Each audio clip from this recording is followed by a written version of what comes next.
continuación ya tenemos en sala a la doctora Janet Zurita, quien nos va a acompañar exponiendo su presentación respecto al diagnóstico de laboratorio de pacientes COVID ambulatorios. La doctora Zurita si nos ayuda compartiendo su pantalla mientras yo le presento. Tengo el gusto, el honor de presentar a la doctora Janet Zurita, quien es máster en microbiología clínica, es jefe del servicio de microbiología y tuberculosis del Hospital Vos Andes. Además es profesora de pregrado y posgrado en microbiología clínica de la Pontificia Universidad Católica del Ecuador. Es miembro de número de la Academia Ecuatoriana de Medicina, miembro del SMID, European Society of Microbiology and Infectious Disease, miembro de la Sociedad Latinoamericana de Infectología Pediátrica, de la Asociación Panamericana de Infectología y de la Asociación Latinoamericana de Microbiología ALAM. Le damos una cordial bienvenida y un gusto tenerla acá. Muchísimas gracias, Felipe, por tu presentación. Es para mí un honor y un gusto estar en este Congreso de la Sociedad Ecuatoriana de Medicina Familiar. Bien, lo que vamos a ver en estos 30 minutos es el diagnóstico de laboratorio de pacientes COVID-19 que son ambulatorios. ¿Por qué es necesario realizar una prueba de laboratorio? Como siempre digo en mis clases y todo el tiempo, lo más importante cuando uno está frente a un paciente es la evaluación clínica. La clínica es mandatoria, la clínica lo es todo. Siempre hago mucho énfasis con respecto a la clínica. Pero la evaluación clínica por sí sola, en este caso, no es precisa en un diagnóstico para la enfermedad COVID-19. Se ha determinado que cuando se hace un análisis o un diagnóstico clínico, hay un sobrediagnóstico entre el 62 y el 98% cuando se hace solamente desde el punto de vista clínico. Entonces, lamentablemente, para hacer el diagnóstico de la enfermedad COVID-19 se requiere del apoyo del laboratorio. En el Ecuador, la emergencia sanitaria se decretó el 11 de marzo. El 11 de marzo. 7 días después, más o menos 8 días después, el 19 de marzo, el laboratorio que podía hacer naturalmente el diagnóstico del virus SARS-CoV-2 era el Instituto Nacional de Higiene, el INSPI. Pero el 19 de marzo, la autorizó a 2 laboratorios para la realización del RT-PCR. El 15 de octubre, hasta el 15 de octubre, de acuerdo al ACES, existen 35 laboratorios en el país que están en capacidad de hacer pruebas de laboratorio con RT-PCR. Esto realmente es gratificante, es una cosa positiva, yo veo de la pandemia, que probablemente la biología molecular hubiera tardado unos 10 años en localizarse o posicionarse en el país, y actualmente la pandemia ha favorecido muchísimo, creo que con muchas limitaciones, pero de todas maneras hay 35 laboratorios que pueden hacer a nivel privado las pruebas de RT-PCR y 13 laboratorios a nivel público. Y además hay 257 laboratorios autorizados a tomar muestras que envían a los laboratorios que están acá, los 35, y hay 229 laboratorios públicos que también están autorizados a tomar muestras que envían a 13 laboratorios públicos o los privados. Todo esto lo podemos obtener de enlaces en lo cual podemos ver los laboratorios públicos, privados, quienes pueden hacer pruebas rápidas, y las universidades autorizadas en hacer las pruebas de laboratorio, que hasta el 15 de octubre que se hizo la revisión son 10 universidades. ¿Cuáles son las pruebas que deberíamos utilizar para el diagnóstico de COVID-19? Básicamente se resumen en 2. Los antígenos, que pueden ser realizados, la búsqueda de antígeno puede ser realizada mediante un PCR, es una prueba de detección de ácidos nucleicos, una NAT, que se puede tomar a través de las muestras respiratorias, de secreciones, nasofaringias, faringias, lavado broncoalveolar o esputo. Y las otras pruebas son naturalmente las pruebas conocidas como pruebas rápidas, que son pruebas de flujo lateral. Actualmente existen las pruebas para hacer las muestras en saliva, lo que facilita muchísimo menos desconfort para el paciente, pero por el momento en Ecuador no están disponibles las metodologías para hacer en saliva. Entonces, una prueba es el antígeno y otra prueba para realizar la investigación del COVID-19 son los anticuerpos. También para la realización de anticuerpos hay dos tipos de pruebas. Una prueba es con flujo lateral y las otras pruebas son con inmunoensayos como ELISA, CLIA o CMIA. Con respecto a la primera prueba de flujo lateral, que en el país se les conoce como pruebas rápidas, no vamos a topar en esta charla porque son pruebas que han demostrado que tienen una bajísima sensibilidad, bajísima especificidad y han dado muchísimos problemas para identificar la enfermedad. Entonces vamos a hablar de los inmunoensayos básicamente que tienen una sensibilidad y una especificidad mucho mayor. Con respecto a las pruebas moleculares, entonces el propósito de la prueba molecular es el diagnóstico de la infección aguda para detectar fragmentos de ARN viral. Eso es lo que hace una PCR.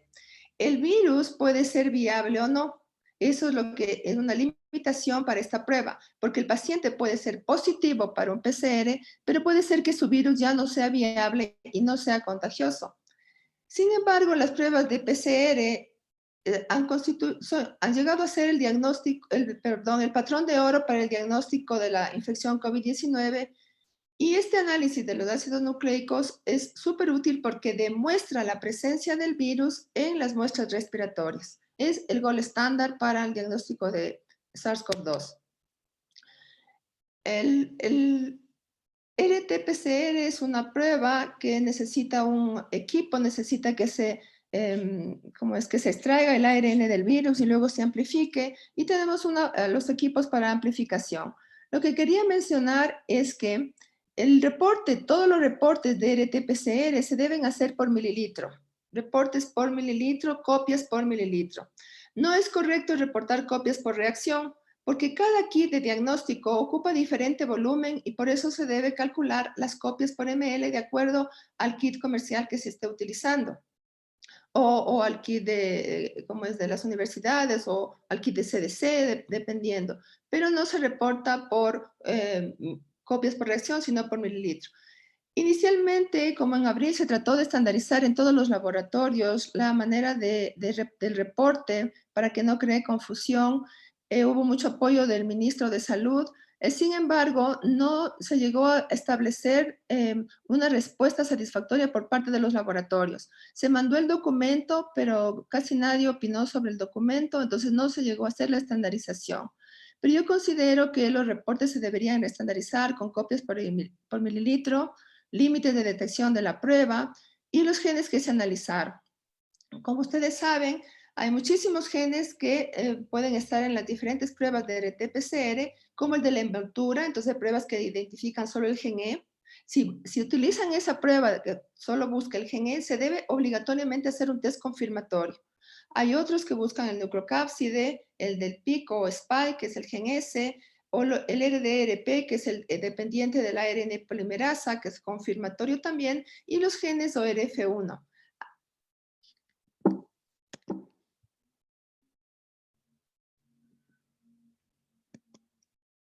Bien, fíjense, estas son varias formas de los reportes del laboratorio que probablemente han causado confusión. Este laboratorio reporta 10 copias genoma equivalente por reacción.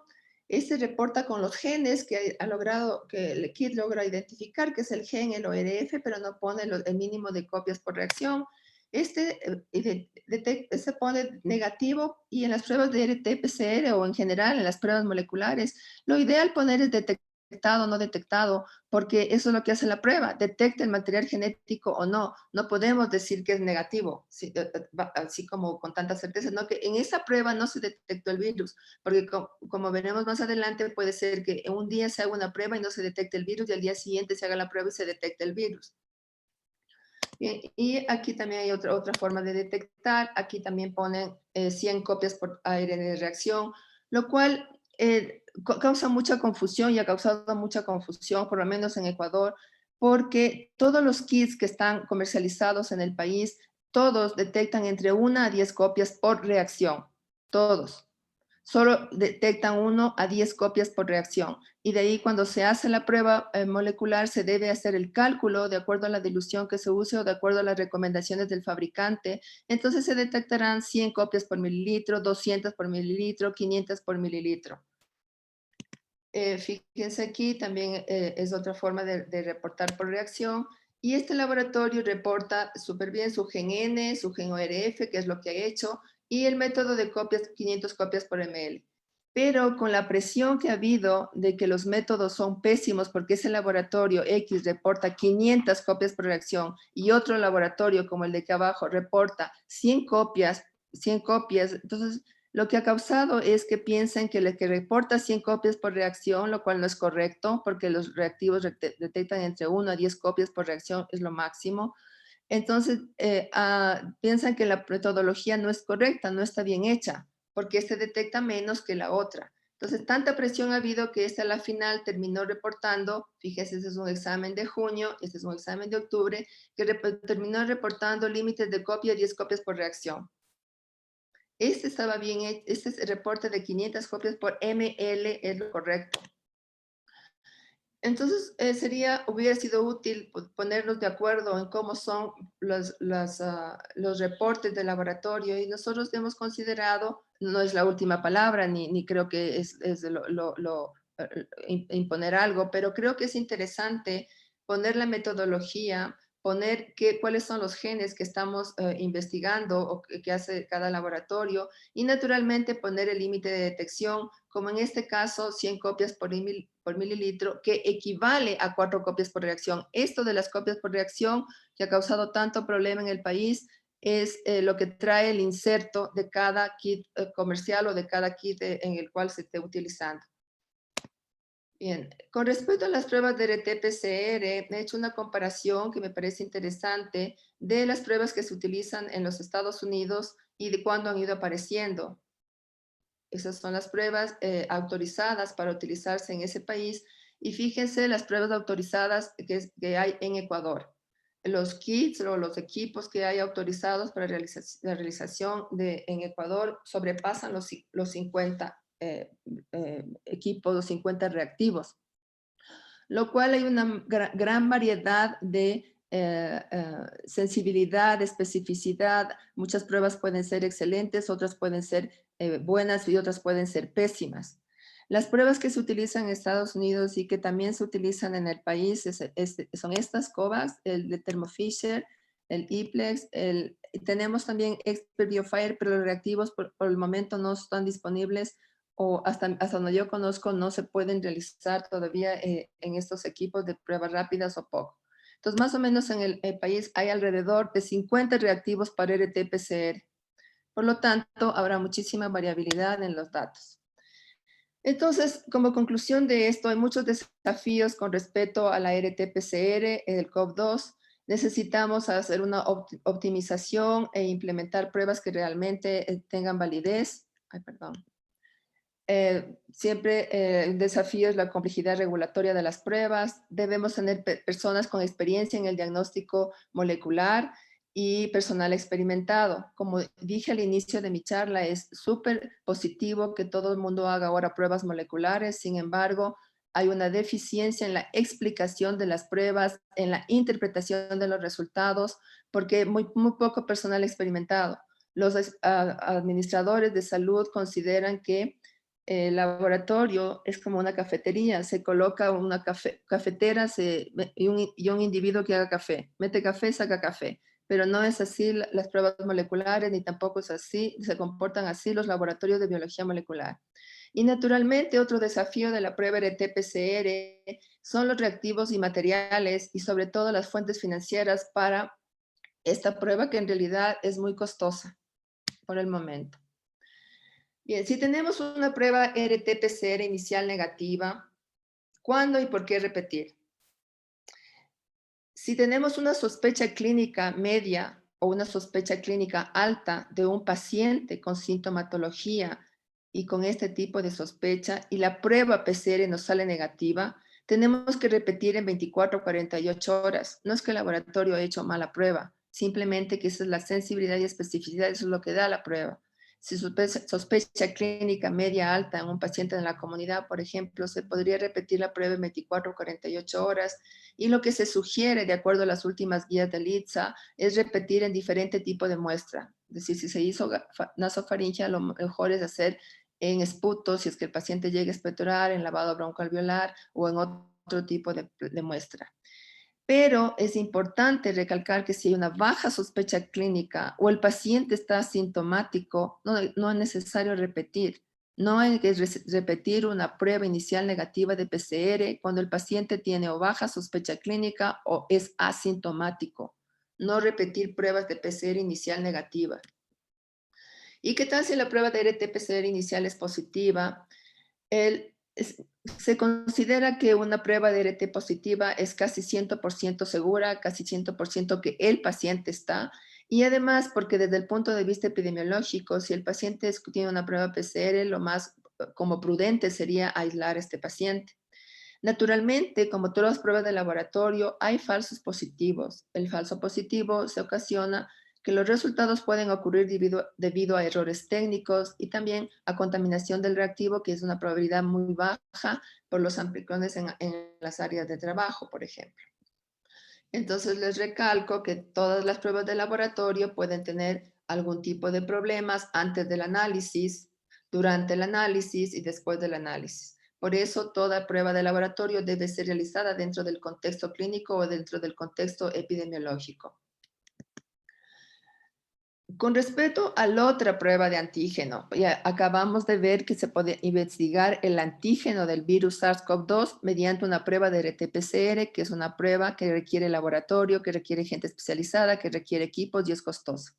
Pero también tenemos otra forma de buscar el antígeno y esta es la búsqueda de una proteína viral. El diagnóstico de infección aguda puede ser hecho mediante la detección de un fragmento de la proteína viral del virus SARS-CoV-2.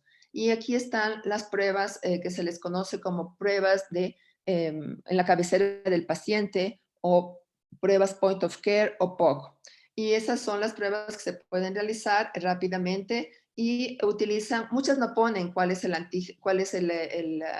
proteína viral que están buscando, pero en general se considera que es la proteína del spike. ¿Cuáles son las fortalezas y debilidades del antígeno? Antígeno, fíjense bien que fíjense bien que no estoy hablando del anticuerpo, IgG, IgM con prueba rápida. Hay como 200 tipos de esas pruebas en el país. Estoy hablando en este momento de antígeno, es buscar el virus, la proteína del virus en el suelo del paciente o en la sangre total del paciente. Las fortalezas del antígeno son que son pruebas mucho más rápidas y fáciles de realizar que las pruebas de PCR. La parte más lenta del proceso es de esperar que las mezclas del anticuerpo y la de la muestra se mezclen por completo, que es más o menos 2 o 3 minutos. Utiliza pequeños volúmenes, se puede pinchar el pulpejo del dedo, tarda de 15 a 30 minutos en completarse, requiere muy poca experiencia, no requiere laboratorio y se les denomina pruebas en el punto de cuidado del paciente o point of care o pruebas en la cabecera del paciente. Pero lamentablemente las debilidades de estas pruebas es que la muestra, si no tiene suficiente cantidad de virus o una persona tiene una infección de bajo grado, la prueba puede dar un resultado falso negativo. Produce una tasa de falsos negativos de aproximadamente un 20% de acuerdo a los fabricantes. Puede haber más variabilidad o menor variabilidad de esta falsos negativos. Y eso significa que 1 de cada 5 personas que realmente estén infectadas recibirán un resultado que diga que no lo están, porque así es la prueba. Esa es la sensibilidad y especificidad del antígeno prueba rápida. Entonces, lo que las pruebas de antígenos de flujo lateral, pues conocidas como de cassette, conocidas como pruebas rápidas de antígeno, ganan en velocidad y facilidad de uso, pierden en precisión. Con relación a los antígenos, he hecho otra comparación de lo que se utiliza en los Estados Unidos. Los antígenos son van desde pruebas rápidas a los que se utilizan con o con equipos que hacen la lectura, como por ejemplo el de Abbott, del Binox Now, que se utilizó desde el inicio de la pandemia en ese país. Y esos son a la izquierda los que están en ese país, y los de la derecha, que los hemos podido buscar a través del ARSA, están, probablemente haya más, pero de los hasta nuestro conocimiento hemos encontrado 3: el RapidGen de Biocredit, el CCD Biocentral de Standard Q y el Veritor System de Becton Dickinson. Los 2 primeros son pruebas rápidas, no necesitan ningún equipo, y el último, el de Becton Dickinson, que es el Veritor BD, este utiliza un pequeño equipo que hace una lectura directa y es mucho más sensible la lectura que la prueba del ojo desnudo, como se dice. Estas pruebas han sido bien estudiadas, todas las de antígeno, prueba rápida. Sin embargo, hay una variabilidad muy alta de acuerdo a los estudios. Hay estudios que dicen que es espectacular, alcanza una sensibilidad del 97%, y hay otros estudios que demuestran que tiene una sensibilidad del 30%. Entonces, podríamos decir que la prueba de antígeno, de buscar la proteína del virus en las muestras respiratorias, tiene una sensibilidad que van del 30 al 97%. Y una especificidad del 90 al 100%. Es decir, que son súper buenas pruebas para decir, usted no tiene COVID, usted está negativo. O sea, un negativo es un verdadero negativo, pero un positivo probablemente no lo sea. Esta es una de las pruebas que existen en Ecuador, el BD Veritor System. Y aquí viene la exactitud de la prueba. Creo que este es un gráfico que debemos tener siempre presente porque hay muchísimos problemas clínicos con respecto al aparecimiento de los anticuerpos, con respecto a las pruebas positivas, con respecto a las pruebas negativas. Y este es un gráfico bien interesante en el cual nos dice que ¿se acuerdan que se decía antes, al inicio de la pandemia, o bueno, durante unos meses atrás, que los virus se detectan después de los síntomas, que los virus deben dejar pasar un tiempo para que se haga la prueba, que siempre tiene que estar 2 o 3 días o 4 días después del contacto para que la prueba sea positiva? Sin embargo, de acuerdo a los estudios, ahora se sabe que se puede detectar el virus un poquito antes del aparecimiento de los síntomas. Entonces, por eso tenemos aquí este cuadro donde podemos detectar el virus que está aquí en azul antes de bueno, aquí está el contacto y aquí está el aparecimiento de los síntomas unos momentitos antes. Y con respecto a la aparición de anticuerpos, es importante considerar que siempre el concepto era que la IgM aparece en primer lugar. Aquí tenemos la IgM, fíjense, la IgM, y va a caer mucho más rápido que la IgG, y la IgG tardará y aparecerá después de la IgM. Sin embargo, eso es más o menos lo que pasa, ¿no es cierto? Antes del aparecimiento de los signos, la detección es improbable. Luego, con el aparecimiento de los síntomas, aparece la PCR en una probabilidad muy grande. Y luego la PCR irá bajando, desaparecerá. En unos no desaparece, se dura mucho más tiempo porque ya el virus no está viable, pero está PCR positivo. Y luego aparecen los anticuerpos IgM en primer lugar y luego los IgG en segundo lugar. Pero fíjense aquí cómo está como unido. Eso les voy a explicar más adelante. Ya. Entonces, de acuerdo a Ceturama, en el hisopado nasofaringeo, para el RT-PCR puede ser detectable unos pocos días antes del aparecimiento de los síntomas. El pico alto aparece en la primera semana del aparecimiento de los síntomas y puede ser positivo por muchas semanas. La sensibilidad del RT-PCR está en alrededor del 70%, puede haber un 30% de falsos negativos, y la especificidad es casi del 100%. Falsos positivos son extremadamente raros. Un paciente que tiene un RT-PCR positivo, ese es un paciente que debería ser aislado y considerado como paciente, si es que tiene síntomas, enfermo de COVID.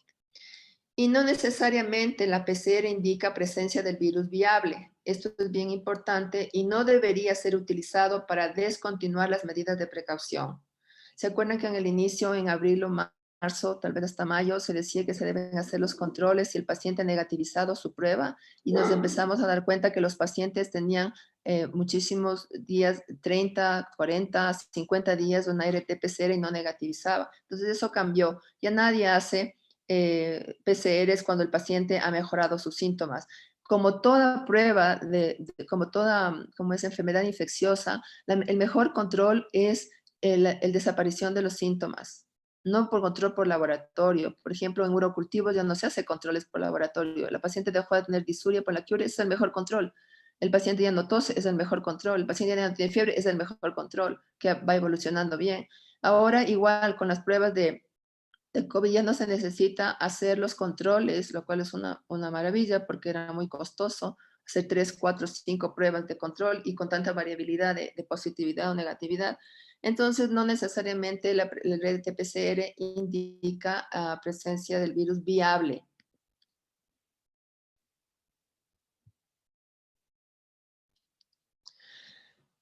Esta es una diapositiva que presenté en junio en alguna otra charla que nos llamaba la atención de la persistencia del RT-PCR positivo. En ese entonces teníamos más de 25 días, 14 pacientes presentaron una persistencia de más de 25 días y el paciente que más días presentó de persistencia del virus fue 39 días. Ahora se sabe que pueden tener muchísimos, 60 días, 70 días, puede estar persistente el virus y no necesariamente significa que está enfermo. Y esto fue abordado por 4 estudios bien interesantes que básicamente lo que hicieron fue cultivar en células Vero a los pacientes que tenían un RT-PCR por mucho tiempo. El virus no pudo aislarse, el virus no pudo cultivarse después del día 11 de la enfermedad. Por eso es que ahora más o menos se mantiene unos 10 días de aislamiento. Y el virus infeccioso se cultivó en la primera semana de la enfermedad, pero después del día 8 ya las cargas virales no podían ser detectadas por un PCR regular. Entonces, el PCR persistentemente positivo no significa que el paciente esté infeccioso, no sea infeccioso. Claro, el paciente se infectó alguna vez, pero no es un riesgo para la comunidad. Y hasta el momento no se sabe si esto indica infectividad, recurrencia o reinfección. Pero por el momento no se deben modificar los protocolos de control de infecciones de salud pública con un RT-PCR positivo persistente. También existe la exactitud de la prueba y los problemas clínicos con respecto a las pruebas de inmunoensayo, IgG e IgM, es decir, la serología. Curiosamente, en la marca puso, habría que determinar, porque es algo que no están de acuerdo la mayoría de inmunólogos, es que ellos sostienen que la enfermedad COVID es única en su característica porque la IgG y la IgM pueden ocurrir al mismo tiempo. Eso fuera de foco, pero hay reportes incluso que dicen que la IgG puede aparecer antes que la IgM. Eso confunde muchísimo y yo creo que el concepto básico es que la IgM aparece antes que la IgG y que básicamente todos estos estudios que se han hecho, porque le hemos perseguido al COVID con tanto detalle, con tanta cosa que ha confundido, es que simplemente las pruebas que se utilizan, como veremos más adelante, no son lo suficientemente sensibles ni específicas para medir los anticuerpos y probablemente la prueba con la que se hicieron los estudios no logró detectar la IgM o alguna otra cosa, porque todas las pruebas han salido recién en este año o con el aparecimiento de la pandemia. Tal vez nos falta experiencia, tal vez nos falta realizar más pruebas, pero bueno, así están las cosas. Que dice que es único el COVID y que la IgG y IgM podrían aparecer al mismo tiempo. Cuando utilizamos inmunoensayo como ELISA, es positivo tan pronto como en el cuarto día del aparecimiento de los síntomas y la seroconversión ocurre en casi todos los pacientes entre la tercera y cuarta semana del aparecimiento de los síntomas, que está reflejado en el gráfico. Bien. Y aquí quisiera presentar 4 slides siguientes en los cuales quiero afirmar o recalcar que el diagnóstico de SARS-CoV-2 depende de varios factores. Depende del caso y depende de la situación.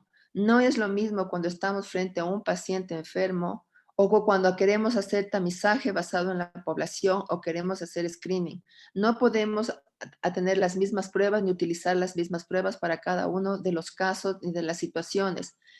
Entonces, si estamos frente a un paciente que es un paciente sintomático, es un paciente que tiene tos, que tiene fiebre, que tiene distrés respiratorio, o un paciente que tiene diarrea, o es un paciente que va a ser sometido a un procedimiento quirúrgico o un procedimiento invasivo, o se requiere hospitalización o va a ser preadmitido en un hospital. Esa prueba no tiene, esa prueba que escojamos para ese tipo de paciente no tiene nada que ver si es que los pacientes lo que queremos hacer es que regresen a la escuela o son trabajadores que van a reintegrarse a sus áreas de trabajo o son pacientes que van a salir a ponerse en contacto en un centro comercial o van de compras o van a hacer más contacto con otras personas o si los pacientes van a viajar. Esas pruebas son totalmente distintas.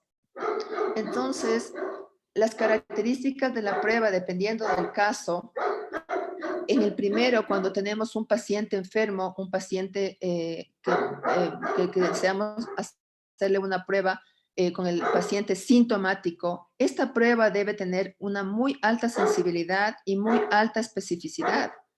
Requerirá equipos especiales para hacer una RT-PCR, será una prueba mucho más costosa y naturalmente en este tipo de pacientes necesitaremos que los resultados sean en minutos o máximo en horas. En cambio, si vamos a hacer tamizaje basado en la población, ¿qué prueba necesitaremos? Necesitaremos una prueba altamente sensible. La especificidad reducida tal vez esté bien o tal vez pueda ser aceptable. No vamos a encontrar pruebas tan perfectas 100%, entonces altamente sensible es aceptable y con una especificidad reducida probablemente sea útil en este tipo de poblaciones. Pero lo más importante es que la prueba de laboratorio sea rápida, simple, fácil y barata. Rápida, simple, fácil y barata. Que no es lo que buscamos cuando estamos frente a un paciente que va a ir al hospital o un paciente que va a ser admitido o un paciente que está sintomático. También hay que ver que no es lo mismo con respecto a las características de las pruebas, escoger qué prueba vamos a hacer en un point of care o en el sitio donde están los pacientes con recursos limitados. Con recursos limitados, la prueba debe ser muy alta sensibilidad y especificidad y naturalmente rápida, sensible, fácil y barata, que es exactamente igual cuando vamos a hacer una prueba de tamizaje o de screening basada en la población. Tiene que ser altamente sensible, la especificidad tal vez no interese mucho y también debe cumplir con sus cuatro características: rápida, simple, fácil y barata. Y por último, quiero indicarles que no tienen nada que ver las pruebas cuando vamos a escoger para un paciente asintomático que para un paciente sintomático. Los pacientes asintomáticos, por ejemplo, no tiene mucha utilidad hacerles anticuerpos, IgG, peor anticuerpos o con pruebas rápidas. Eso confunde totalmente. Probablemente con inmunoensayo sea más valioso. Pero cuando ustedes reciben una prueba de laboratorio, lo primero que deben analizar es, ¿esta prueba de laboratorio es de un paciente asintomático o de un paciente sintomático? Y eso dará 360 grados de la apreciación de la prueba y la utilidad de la prueba. Bien. Entonces, con respecto a la serología o hacer anticuerpos, en ningún momento dice que la serología sirve para indicar que el paciente es infeccioso o para indicar que el paciente debe ser aislado o para indicar que el paciente está enfermo. Simplemente la serología sirve, es decir, las pruebas de inmunoensayo, como ELISA, CLIA, sirve para terapia con plasmas de pacientes convalecientes, saber cuántos anticuerpos, o si tiene anticuerpos o si ha tenido, para ver si ya ha tenido la enfermedad. Confirmar que alguien en el pasado ya tuvo infección por SARS-CoV-2. Sirve también para vigilancia epidemiológica. Eso es súper útil para determinar la tasa de infección. ¿Cuántos ecuatorianos estaremos enfermos? ¿Cuántos en mi barrio? ¿Cuántos en mi población? ¿Cuántos en mi zona de ¿cómo es? A los que estoy viendo a mi radio de pacientes? Sí, es una herramienta para entender la dinámica de la respuesta a anticuerpos SARS-CoV-2. Es una herramienta para determinar si las medidas protectivas son adecuadas, sobre todo para personal de salud, si es que han sido adecuados mi utilización de los trajes de protección para hablar, cómo es para atender a los pacientes. Y establece correlatos de protección. ¿Cuáles son estos correlatos? ¿Está alguien protegido por la respuesta de anticuerpos? ¿O la respuesta de anticuerpos requiere alcanzar ciertos niveles para ser protectivos?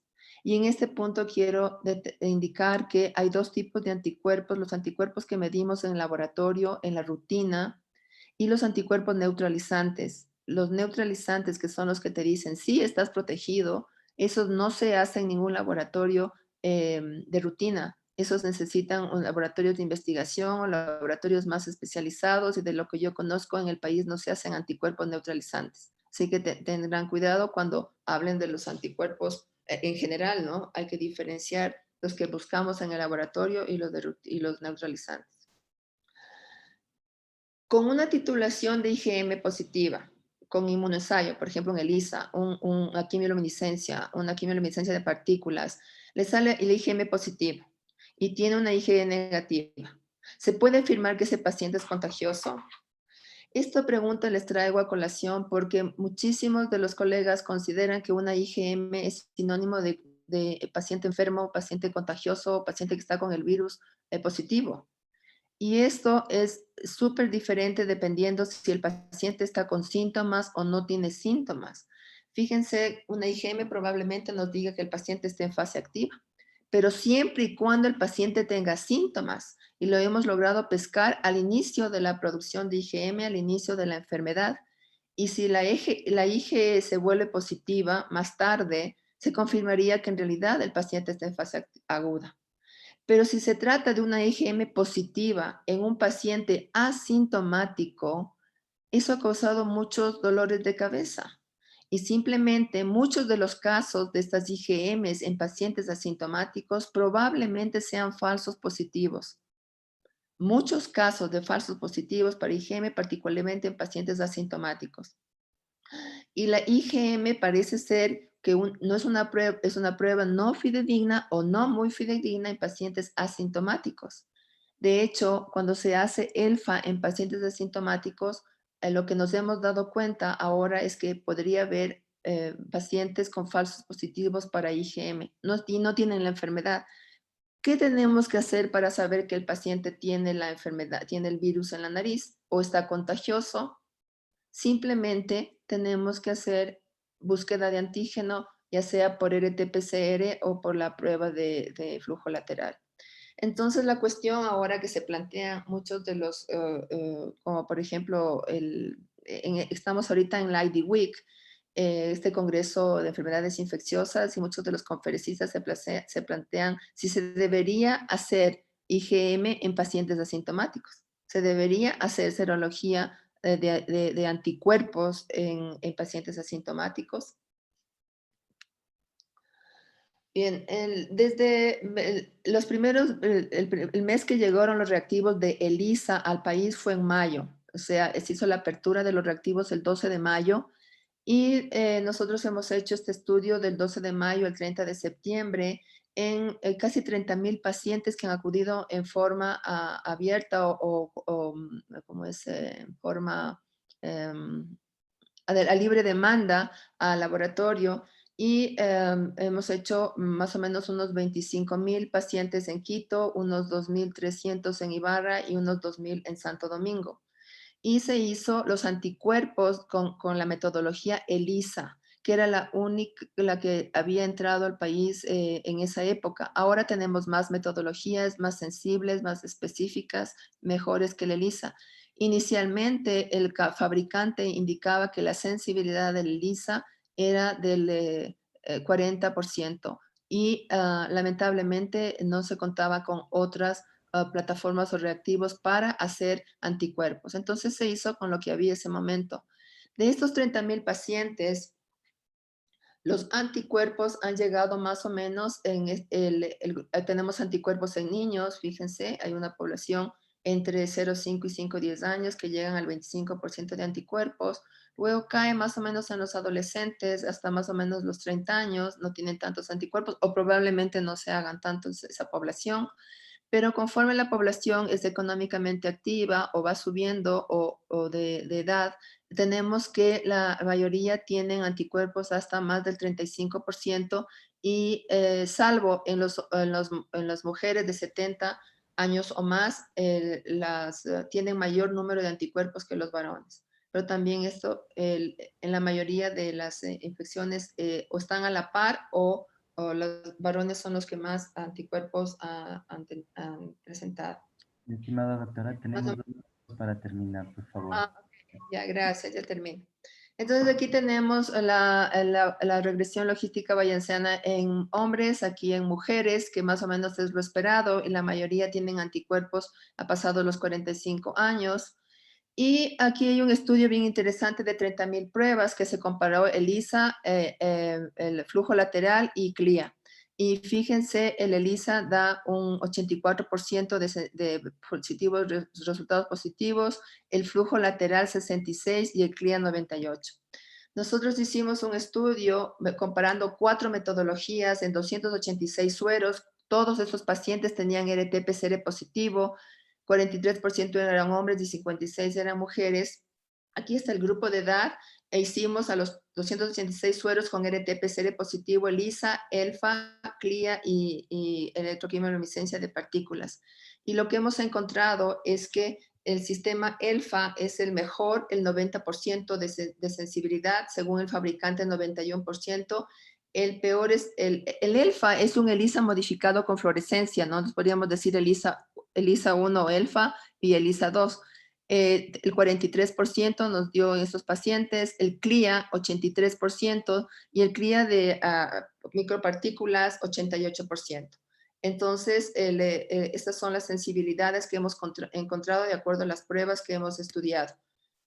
Bien, el coronavirus tiene un sinnúmero de formas de diagnosticar, yo solo he enfocado las que más son útiles en realidad en la práctica clínica, pero para hacer un diagnóstico de coronavirus podemos aislar el virus, podemos hacer CRISP, podemos hacer flujo lateral, secuenciación, verlo al microscopio electrónico, hacer este muy bueno que no hay en el país, sensors.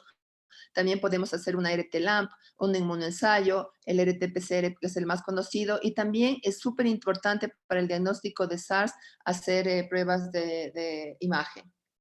Y naturalmente, como les digo, el cuadro clínico y los síntomas. En resumen, entonces, ¿cuál es la utilidad de las pruebas de laboratorio que tenemos ahora, tanto de anticuerpos como de antígeno? Es para un diagnóstico de infección aguda.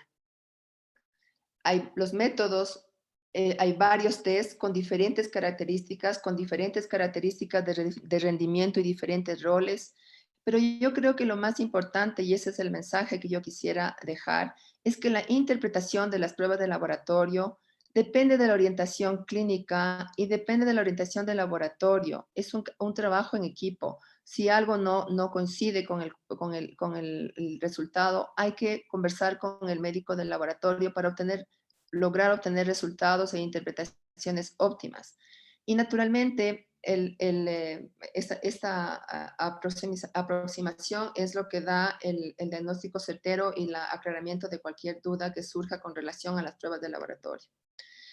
Bien, ¿qué es cómo estamos en la situación del país ahora? Estamos 158,000 casos confirmados y 514,000 pruebas de RT-PCR realizadas. Esto nos da un 32% de positividad o un 32% de pacientes con RT positivo, 32% que ya han tenido la enfermedad. Probablemente esto sea algo positivo, que aunque son muy pocas pruebas y pero un 32% da la medida de que podemos estar ya, la mayoría de población o el 32% ya tiene anticuerpos.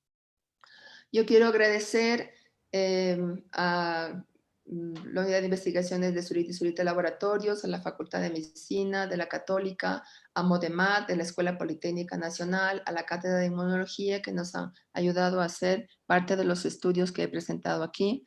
Y naturalmente agradecerles a ustedes y a la Sociedad Ecuatoriana de Medicina Familiar por haberme dado la oportunidad de conversar con ustedes en esta charla de laboratorio. Muchísimas gracias. Muchas gracias, estimada doctora Zurita. Siempre es un honor tenerle y poder compartir estas ideas.